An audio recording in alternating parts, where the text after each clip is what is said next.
Hello, what's up mga ka-Math Learner? Isang magandang araw sa inyo. Welcome sa ating session dito sa Math Learning with Sir Ash. And for today's lesson, we will be discussing the first two operations about decimals. Katapos lang natin mag-discuss about its introduction at ngayon ay magde-discuss tayo kung paano ba mag-add at mag-subtract ng mga decimals using regrouping or without regrouping, and even the mixed decimals ay i-discuss din natin. So before we start our proper discussion, kindly click that subscribe button and notification bell para updated kayo sa mga topics.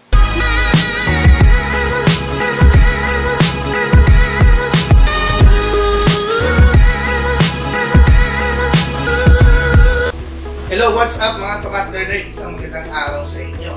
Ako pa rin ang inyong abot kamay na mga teacher, si Sir Ash, at welcome dito sa ating session.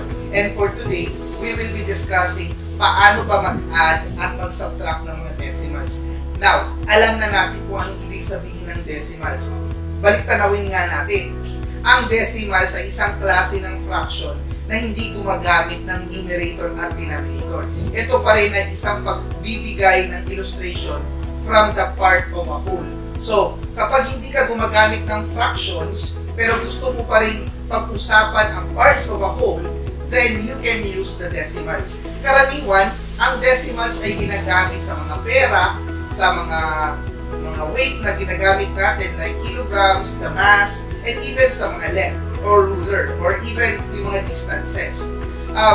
For other reasons, other people find it mas clear at saka mas madaling intindihin. So ngayon, we will be discussing what are the process kung paano ba mag-add at mag-subtract ng mga decimals. Example number 1 mga ka-Math Learner, meron tayong 235 thousandths plus 4 tenths. Now, paano ba mag-add kapag ganito ang ibinigay? As we can see here, iba ito ng place value at ito din, iba din ang place value kasi ito naka-thousands. Samantalang ito naman ay naka-tenths. Now, the technique in adding decimals are very simple. Ang gagawin mo lang is to arrange them in a column. So, you put 0.235 or 235 thousandths. Tapos, isusunod mo ngayon ang 4 tenths. Now, let me emphasize this. Kailangan yung decimal mo, yung decimal point mo, ng dalawang number or kahit ilang numbers pa, dapat naka-align yan in a column. Okay. After that, you will now add the two decimals. So, paano ba mag-add ng mga decimals? Ganito lang mga ka-Math Learner. Ang pinaka-mainam na paraan at pinaka-safe na gawin mo is that you will make sure na lahat ng mga digits mo ay in the same manner or in the same order. Now, as you can see, tatlong digits tayo dito after the decimal number. Ito naman, isang digit lang. So, para maging patas ang ating mga ina-add or yung mga addends natin, dadagdagan natin yan ng 0 para mas madali tayo mag-add. Now, kung ano yung natutunan ninyo sa pag-a-add ng mga whole numbers, ganun din ang gagawin nyo dito sa ating example. So, we have 5 plus 0, that is 5. 3 plus 0, that is 3. 2 plus 4, that is 6. Then you copy the decimal point, and then 0 plus 0 is 0. So, that is now your final answer. Now, if you want to read this answer, that is 635 thousandths with a TH. Ganun lang kadali mga ka-Math Learner. Now, question. What if kung regrouping naman ay may kinalaman dito sa pag-add? Okay, example number 2 mga ka-Math Learner. We have here 67 10,000ths plus 142 10,000ths. So, how do we add them? So, ganito lang yan mga ka-Math Learner. Still, we will follow, arrange them in columns.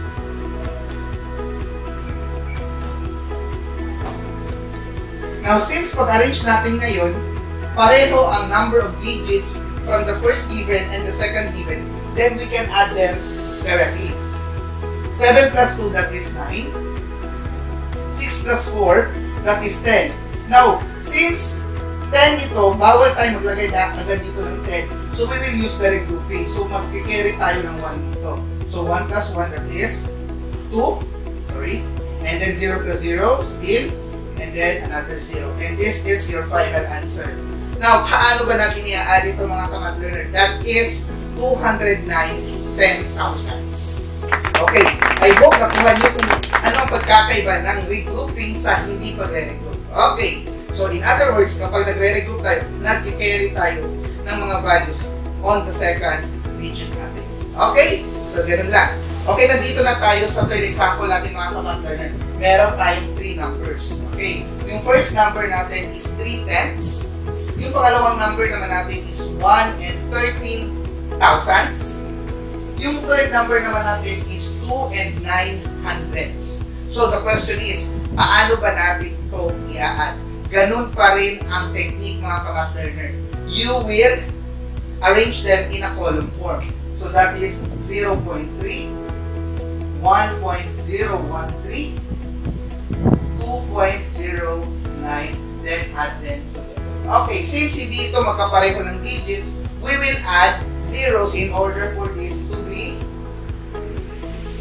the same. Okay, para magkaroon sila ng the same number of digits. Okay, so madali lang mga ka-math learner. Then we will apply what we have learned in adding whole numbers. Okay, so 3, wala siyang kapareho. So that is 3. 1 plus 9, that is 10. Regroup tayo. Okay, so carry 1. 3 plus 1, that is 4. Then we copy the decimal point. 1 plus 2, that is 3. So we have an answer, 3 and 403 thousandths as our final answer. Okay, ganun lang mga ka-math learner. Now let us go to an example, word problem. Okay, word problem mga ka-math learner. Ito naman. An athlete ran 86 hundredths kilometers uphill and 48 hundredths kilometer downhill and 98 hundredths kilometer on a cement road during a practice. What was the distance he ran? Okay, so as we can see, ang example na ito ay total. Okay, so i-add lang natin lahat-lahat ng given. Okay mga ka-math learner, nandito na ang mga given natin mula sa ating word problem.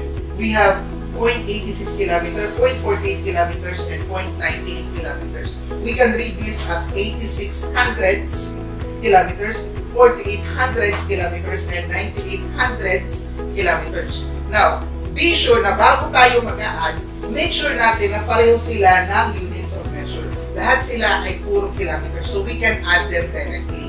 Okay, so again, we will align our given numbers. So that is this one, itong tatlo na ito. Then we add them according to our way of adding whole numbers. Okay, so 6 plus 8, that is 14. 14 plus 8, that is 22. Magre-regroup tayo. Okay, so carry 2 tayo doon. So 2 plus 8, that is 10. 10 plus 4, that is 14. 14 plus 9, that is 23. Another regroup tayo. We will copy the decimal point, the line, and we will add 2 plus 0 plus 0 plus 0, and that is 2. So therefore, ang tinakbo ng athlete is 2 and 32 hundredths kilometers or 2.32 kilometers all in. Ganun lang kadali ang application nito mga kapatid. Now, let us go to paano ba mag-subtract ng mga decimals. Okay mga ka-math learner, nandito na tayo sa ating subtraction. Now, this is our first example sa subtraction of decimals. We have here, subtract 3/10 from 92 hundredths. So, paano to i-minus or isa-subtract? Now, let's consider this one. Most likely, ang mga karaniwang nagkakamali ang mga bata, kung ano yung unang ibinigay, yun yung una nilang sinusulat.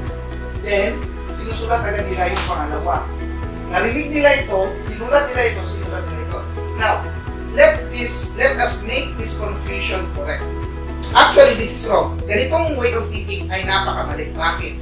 We consider the word from. Okay. Because of the word from, dapat una natin isusulat ito kaysa ito. Kasi ibig sabihin, ito daw ay minus o tinanggal mula dito. So, dito siya, ang 0.3 or ang 3/10 ay mula sa 0.92. From. Okay. Pero kapag ang nakalagay dito ay 2, subtract 0.3 or 3/10 to, let's say, 2 ang nakalagay dito, 0.92 or 92 hundredths, yan, diretso ka, 0.3 minus 0.92.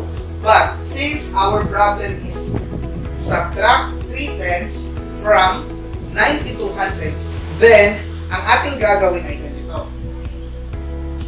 0.92, 0.3 minus, okay, or 92 hundredths minus 3/10. Okay, ganun lang kadali mga kapatid. Since hindi pa rin ito magkapareho na, kung ano yung ginawa natin sa addition, ganun lang din ang i-consider natin. I-a-align pa rin natin sila. Isusulat natin sila in a column form. I-a-align natin ang mga decimals. Tapos magdadagdag tayo ng 0 if necessary para maging equal ang number of digits sa mga given problem. So since dito, hindi equal ang mga digits, magdadagdag tayo dito ng 0. Okay, ganun lang mga kamatlearner. So i-apply na natin paano ba mag-minus ng mga numbers. So 2 minus 0, 2 pa rin. 9 minus 3, that is 6. So copy mo lang si decimal point and copy mo lang dito 0 minus 0, 0 pa rin. Tama? And that will be your final answer. This is an example of a subtraction of decimals na walang regrouping. Okay? So ganun lang mga ka-math-learner. Now, let's have an example na may regrouping naman. Okay, example number 2 para sa subtraction mga ka-math-learner. We have here, subtract 832 thousandths to 15 hundredths. Now, as you can see, nakita natin dito ang word na 2.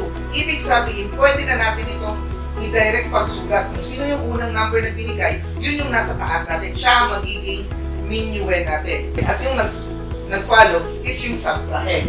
So, in order for us to solve this one, gano'n lang kadali mga ka-math-learner. 832 thousandths minus 0.15 or 15 hundredths. Now, I have aligned my decimal points. So, right now, I will add zeros because it is necessary for me para maging klaro at the same ang number of digits. Okay. So, we have here 2 minus 0, 2 pa rin. Okay. Next, 3 minus 5. Pwede bang i-minus yung 3 and 5 mga ka-math-learner? Okay. Hindi pwede. So, therefore, dito magre-regroup tayo. But in this manner, we will regroup it with the use of borrow. Okay. So, magbaborrow tayo ng 1 kay 8, magiging 7 na lang ito, and our 3 will become 13. So, 13 minus 5, that will be 8. Okay. Then, our 8 kanina na nabarohan natin, naging 7 na lang. So, 7 minus 1, that is 6. Alright. So, 6. And we copy the decimal point, 0 minus 0, 0 pa rin. So, our final answer is 682 thousandths. Okay. Ganun lang kadali mga ka-math-learner. Okay? So, I hope nakuha nyo kung paano ba mag-subtract ng mga decimals. Okay, word problem naman tayo about subtraction mga ka-math-learner. Nandito ang sinabi. Glenda weighs 102 and 6/10 pounds. Her twin sister Julia weighs 94 and 34 hundredths pounds. How many less pounds does Julia weigh? Okay mga ka-math-learner, nandito yung given natin sa problem. Si Glenda ay may timbang na 102 and 6/10 pounds. So LBS ang ating unit of measure in terms of pounds. Okay. And then si Julia naman ay 94 and 34 hundredths pounds. Now, ang question, gaano mas less si Julia, gaano ang bigat na mas less si Julia kaysa kay Glenda? Okay. So, technically, kailangan natin makuha ang difference ng dalawang timbang para makita natin kung gaano ba kabigat na mas less or ano ba yung timbang na less mula kay Julia compared to Glenda. Okay. So, what we will do here is we subtract the given 102 pounds and 94.34 pounds. Okay, so this is 102 and 6/10 and this is 94 and 34 hundredths. So since na-align na natin ang ating mga given numbers, so magdadagdag ako dito ng 0 para maging kompleto ang ating number of digits. Now, let me emphasize this mga ka-math learner. Huwag kang mag-add dito ng 0.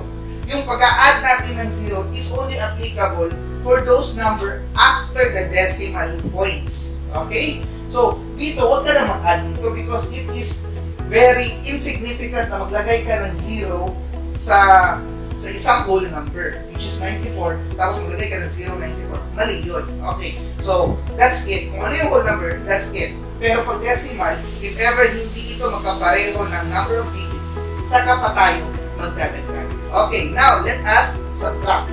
0 minus 4, hindi natin mamaminus yun. So, magre-regroup tayo. By borrowing 1 to our 6. Okay. So, si 6 natin ay magiging 5 na lang. So, 10 minus 4, that is 6. 5 minus 3, that is 2. Pwede yun. Then, we copy our decimal point. Ayan. Ayan na natin. Then, we have 2 minus 4, hindi din pwede. So, therefore, magbaborrow ulit tayo kay 0. But si 0, hindi naman pwede siya makapagbigay kasi 0 siya. So, si 0, magbaborrow dito kay 1, and this will become 10. However, 10 here, hindi na pwede na siya makapaborrow dito kay 2. So, si 10 ngayon, magiging 9 na lang. At si 12 ngayon, at si 2 ngayon ay magiging 12. Ganun lang mga ka-math learner. So, 12 minus 4, that is 8. And 9 minus 9, that is 0. So, wala na. So, huwag ka na maglagay ng 0 pa. Okay. So, this is our final answer. Then, we will copy our unit of measure, which is pounds. Okay. So, for our final answer, we have 8 and 26 pounds or 8 and 26 hundredths pounds. Ganon ang less na bigat ni Julia compared kay Glenda. So, I hope mga ka-math learner, nakuha niyo ang ating discussion for today. So, kayo naman ang aking ito-challenge dito sa ating session.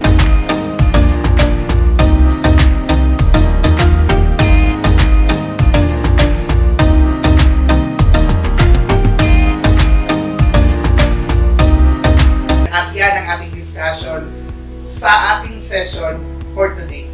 Ito ay yung about addition and subtractions of decimal. Now, ang tanong, if ever meron pa kayong mga topics o meron pa kayong mga certain confusions about this topic, kindly put it on our comments down.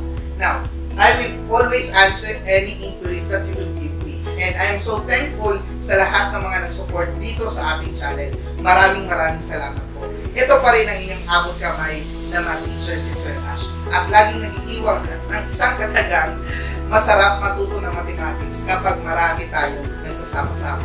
Mag-iingat kayo parati and magandang araw.